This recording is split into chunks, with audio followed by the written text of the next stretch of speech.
Welcome to Leaning Into Your Leadership from Seasonal Pathways.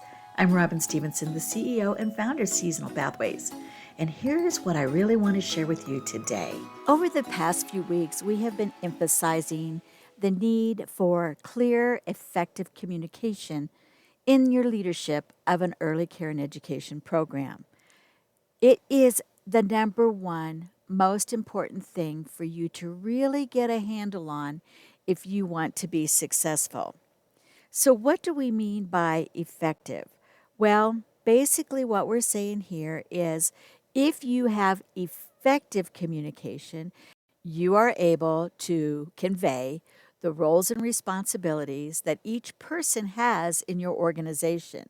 And then this is done verbally, it's also done by written communication, it's done by the coaching and training you do, it's done by the expectations and the follow up and the evaluations.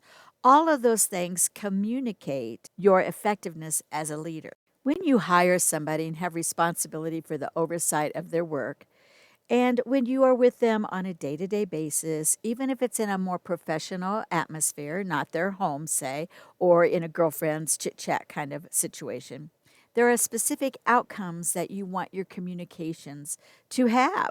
And that's why being an effective communicator is so incredibly important. One of the ways that I try to convey what I'm really looking for in a conversation is to paint a picture with words. This helps to kind of reduce the conflict or misunderstanding that you might have if you can really convey with words a picture, an expectation of what you're looking for. This is especially valuable with people who are visual people. Might not be quite so workable if it's somebody who really is listening intently to the words you're using and wanting to convey the meaning from the words, not the picture it paints. Now, you really know if you've hit the mark here if you are a good listener. So, pausing in your conversation, pushing that pause button on your brain, which is thinking of the next thing you want to say or an answer to a question or comment that they just made. You press pause and you listen. You look at the person in the eye. You give them your full attention so that you can really hear what they're saying, the tone that they're using, their body language, all of those kinds of things, so that you know whether they've really got it, what you are trying to share with them, or whether they're just guessing or whether they're just completely off mark. So, how do you know how to communicate with all these different communication styles that are out there? Well, that's the clue right there. Get to know the different communication styles. Now, we have a free webinar on the DISC communication personality styles, and I would really encourage you, if you haven't seen that or if you don't know about personality styles, that's a great place to start.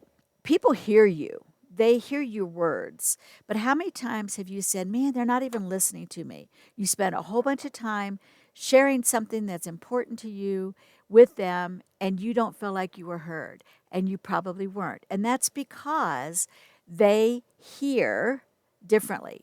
They might hear your sounds, that sound might resonate with their middle ear, but it is not coming clear because of the different ways that we can communicate. So it's incredibly important that as a leader, you know what those are. And that could take a day or a week even to go through. So please do make that a priority if you haven't done that before. One of the phrases that I learned a long time ago, and I apologize that I can't share the quote with you right now, but it's very powerful because in the different personality styles, some of them are more visual, some of them are more auditory, some are more, you know that kind of active listening that people have. But this phrase, which is, listen to my words, but hear my heart. Ask somebody to really tune into more than one personality, listening style, or communication style. And that could be a really powerful phrase for you to use with others as well. Watch your body language. If your eyes are darting all over the place, if you're looking at the clock, if you look like you're ready to run out the door, you're saying to people, I don't have time for you. I don't have time for this. And if you don't, let them know. Say, I really apologize. I am late or I am in need of getting to someplace. And I promise I can hear that this is important to you. I will contact you. Then give them a time that you're going to contact them or set up another appointment so that you can really pick this up again with your full attention on them. Now, we've spent a lot of time and a lot of effort, and we're not finished because mastering communication is an ongoing process. So I hope that you take all that we've shared. You can find it on our blog, you can find it in other podcasts, and you can find it in our free webinars. If you want more of an in-depth research, you can even find it in some of our coursework. Regardless, make sure that you have spent a strategic amount of time and effort in making sure your communication is clear and effective, which makes you the exceptional leader you want to be. Hey, thanks for joining me today. I hope you got something from this podcast that is going to be of great value and support to you. Please leave us a comment. Let us know how we're doing and if this is resonating where you are in your leadership. If you need more support, check us out at seasonalpathways.com.